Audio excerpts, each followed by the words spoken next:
በየትኛውም እድሜ የትኛውም ሀብት ደረጃ ላይ ሁኚ የትኛውም ዝነኛ ሰው ሁኚ በህይወታችን ብቅ የሚሉ ችግሮች አሉ። በማያገባን ነገር ደግሞ አለመግባት ነው። የሚያገቡኝ ነገሮች አሉ፣ የማያገቡኝ ነገሮች አሉ። ይሄ ችግር አለ፣ ይሄ ችግር አለ፣ ይሄ ችግር አለ ብለን እሱ ላይ ብቻ ካተኮርን ኑሯችን ያስጠላናል። በቤተሰብሽም በጓደኞች ዙሪያ ያሉ ሰዎችን እንደ ሀብት መቁጠር። ገንዘብ አይደለም ሀብት፣ የሰው ሀብት።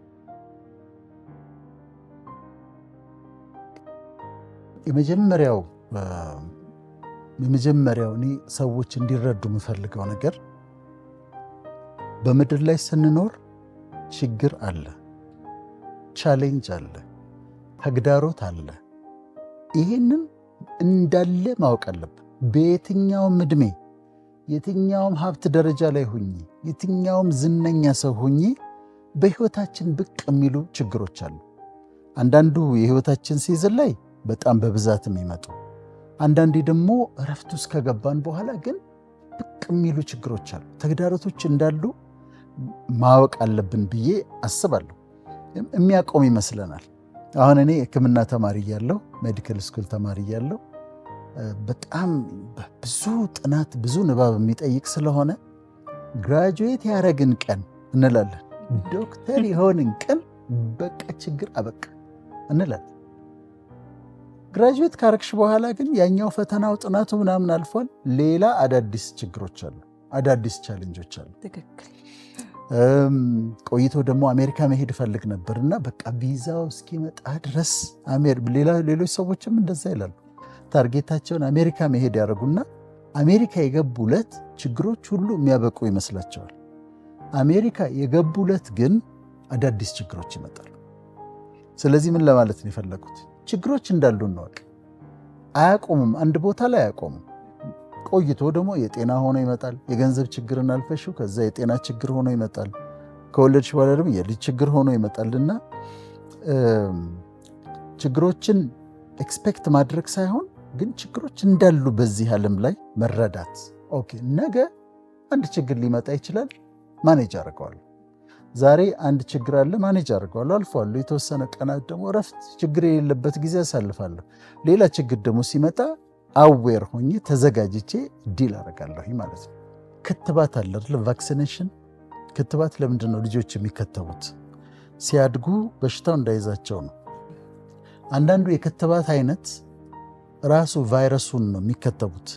ቫይረሱ በላቦራቶሪ አድከመሽው የተለያየ አይነት ቫክሲን አለ፣ ግን ራሱን በሽታውን የሚያመጣውን ቫይረስ አድከመሽ ነው የምትከትቢው። ወይም ደግሞ ከቫይረሱ ላይ የተወሰኑ ኮምፖነንቶች ወስደሽ ነው የምትከትቢው። ለምንድን ነው? ሲያድግ ችግሩ እንዳይዘው ነው፣ እንዳይደነግጥ ነው። ወላጆች ድብቅ አድርገው ችግርን እድሜ ያለው ግን ምንም ችግር እንደሌለ እዚህ ዓለም ላይ የሚገጥማቸውን ቻሌንጅ ከልጆቻቸው ጋር ሳያወሩ ሲያሳልፉ፣ አሁን እነሱ ምን ይጠብቃሉ? ልጆች ፕሮብሌም ፍሪ የሆነ ዓለም ይጠብቃሉ። ከዛስ ፕሮብሌም ፍሪ ዓለም ሲወጡ የለም እንደዛ ብሎ ነገር ችግር አለ። እና ልጆቻችን በምድር ላይ ተግዳሮቶች እንዳሉ ቻሌንጆች እንዳሉ እንዲያውቁ ማድረግ አለብን። እኔ ለልጆች አስተምራቸዋለሁ፣ አሳያቸዋለሁ። አንዳንድ ቻሌንጆች ሲገጥሙ ተግዳሮቶች ሲገጥሙ እድሜያቸውን በሚመጥን መልክ አስረዳቸዋለሁ እና እነግራቸዋለሁ። ችግር አለ እዚህ ዓለም ላይ ችግር አለ፣ የተለያየ ችግር አለ ብዬ አዘጋጃቸዋለሁ። ከዛ ከኔ ጥበቃና ከኔ እንክብካቤ በወጡለት አይደነግጡም፣ ዓለም አያስደነግጣቸውም፣ ተከትበዋል። ኦልሬዲ ነግሬያቸዋለሁ ችግሮች እንዳሉና ወላጆች እድሜያቸው ከፍ ባለ ጊዜ ልጆቻቸው በህፃንነት አይደለም ግን እድሜያቸው ከፍ ካለ በኋላ ለምሳሌ ሃይ ስኩል ተማሪ 10ኛ ክፍል ሆኖ ማሳየት እንዲህ አይነት እኮ ችግር አለ በምድር ላይ። እኔም እንዲህ አይነት ችግር ገጥሞኝ ነበረ። ተግዳሮት አለ፣ ገንዘብ ማጣት አለ፣ ጤና ማጣት አለ፣ ሰዎች ይነሱብሃል፣ እንዲህ ምኖች አለ ዓለም ላይ ብሎ ቢያዘጋጇቸው for the real world ለእውነተኛው ዓለም ቢያዘጋጇቸው በጣም ጥሩ ነው።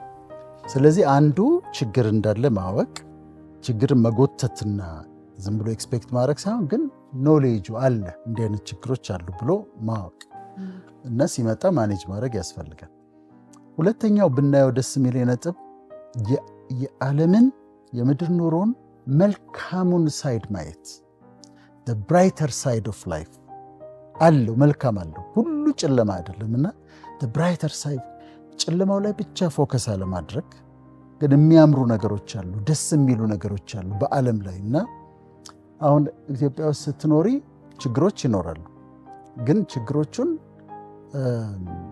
ችግሮቹ ላይ ብቻ ከማተኮር ይልቅ ህዝቡን እስቲ ተመልከችው። ህዝቡን ስታየው ደስ ይላል፣ ባህሉ ደስ ይላል፣ ወተሽ በህዝቡ መካከል ስትመላለሽ ደስ ይላል። በጣም ኢትዮጵያዊነት ውስጥ ችግሮቹ እንዳለ ሆነው ብራይተር ሳይድ ደግሞ የሚያምር ብርሃን ደግሞ አለ በዓለም ላይ እያንዳንዱ በእኛም በኢትዮጵያም በዓለም ዙሪያ ስቴጂ እንትኑ ላይ ችግር አለ፣ ይሄ ችግር አለ፣ ይሄ ችግር አለ፣ ይሄ ችግር አለ ብለን እሱ ላይ ብቻ ካተኮርን ኑሯችን ያስጠላናል። ግን ብራይተር ሳይድ ውበቱን ደግሞ ካየን፣ ድምቀቱን ደግሞ ካየን እሱ ደግሞ መጽናናትን ይሰጠናልና ሁል ጊዜ ጨለማው ላይ አለማተኮር በጣም ያስፈልጋል ማለት ነው። ሶስተኛው ህይወታችን የሚያቀልልን ማድረግ ያለብሽን አድርጊ። በቃ ማድረግ ያለብሽን ነገር አድርጊ። አሁን እኔ መኪና እየነዳሁ እዚህ ጋር ከጎኔ 10 ብር አስቀምጫለሁ። ሌላ ገንዘብ አልያዝኩም። ህፃን ልጅ የያዘች እናት አለች። ገንዘብ እየጠየቀችኝ ነው። 10 ብር ነው ያለኝ። 2 ነገር ማሰብ እችላለሁ። አንደኛው አሁን የ10 ብር ብሰጣት ምን ታደርግበታለች ልል እችላለሁ።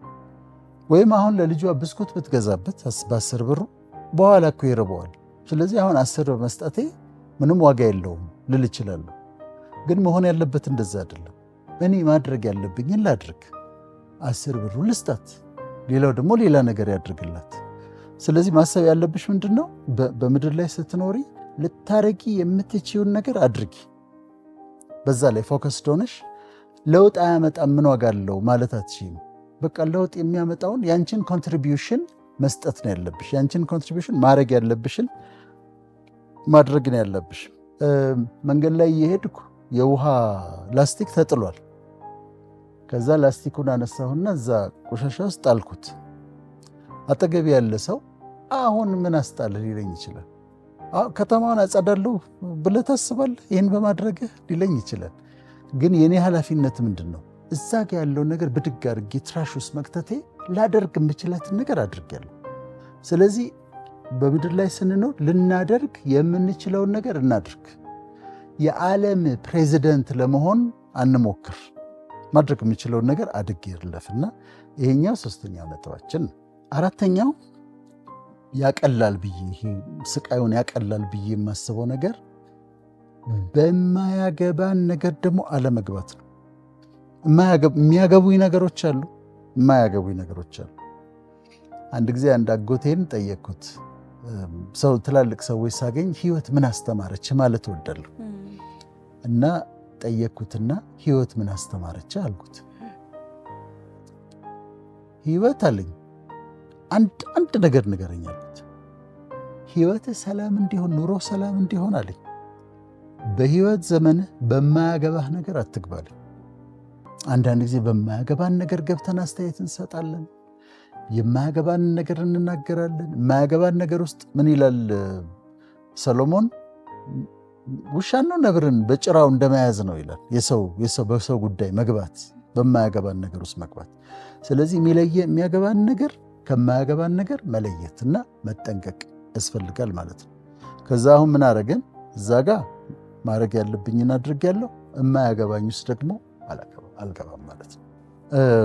5ኛው ብናደርግ ደስ የሚለኝ ለሰዎች ዋጋ መስጠት፣ እንደ ሀብት ማየት። በቤተሰብሽም በጓደኞች ዙሪያ ያሉ ሰዎችን እንደ ሀብት መቁጠር። ገንዘብ አይደለም ሀብት፣ የሰው ሀብት። ጓደኞችን ቫልዩ አድርጊያቸው።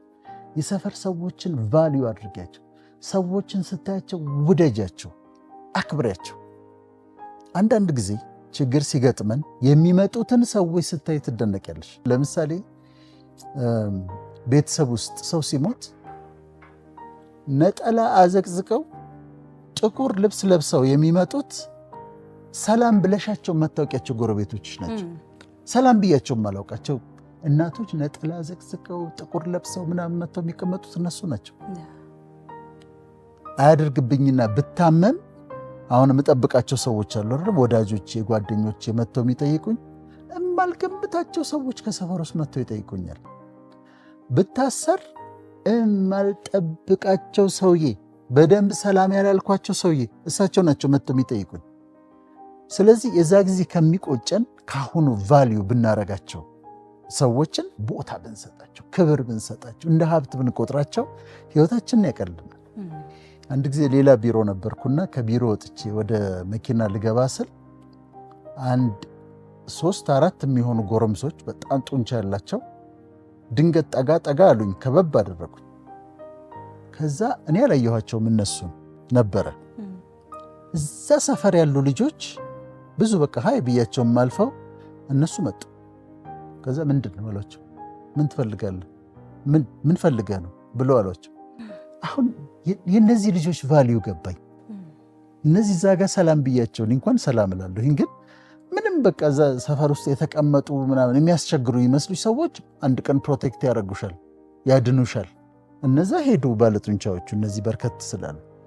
ስለዚህ ለሰዎች ቦታ መስጠት፣ ሰዎችን አፕሪሺየት ማድረግ፣ ራስን ህዝብ አበሻ እኮ ኢትዮጵያዊ በስማ ምን አለማለት።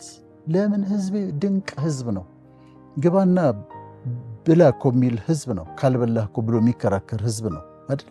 ካልበላሽ የሚል ህዝብ ነው። እና የራሳችንን ህዝብ አፕሪሺየት ማድረግ እና ለሰዎች ቫልዩ መስጠት በጣም ጥሩ ነው።